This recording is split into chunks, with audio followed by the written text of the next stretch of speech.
Hello সবাই রে, নতুন একটা ব্লগ নিয়ে গেলাম। এখানে আনছি আজকে বার্গার রেসিপি। আমি কোনো ইউটিউব ভিডিও দিক্কা বানাইছি না, এটা ঘরোয়া পদ্ধতিতে আমি আমার নিজের মতো করে বানাইছি। তো আমরা যেহেতু মানুষ বেশি, বাবারে দিয়ে অনেকগুলো বার্গার বানাইলাম।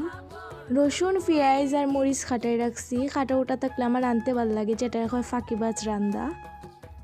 যারা যারা রে এখন পর্যন্ত আমি খাবাইছি, কেউ হইতে পারতো না তার কাছে এটা ভালো লাগছে না। সবার কাছে এটা ভালো লাগছে, সবাই একবার হলো এটা ট্রাই করবাই। এদিকে ডিম বালামতে ফেটানি ফর ডিম বাইজা নিস। বার্গারের মধ্যে মাংসও দিছিলাম, কিন্তু মাংসের ভিডিওটা এখানেও অ্যাড করতে ভুলে গেছি। পার্ট 2 দেখাই দিমু। ডিম বালা করে বাজার পর ডিম রে তুলে রাখছি।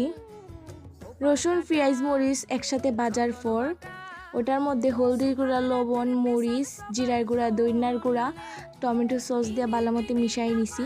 তেল ছাড়া পর্যন্ত অপেক্ষা করলাম। আর পার্ট 2 নিয়ে আইমু, কারণ একটা ভিডিওর মধ্যে তো আর সব কিছু দেখানো যায় না। পার্ট 2 লাগে খাড়া খাড়া অপেক্ষা করার সবাই কমেন্ট করে জানাই দিবাই। Bye by.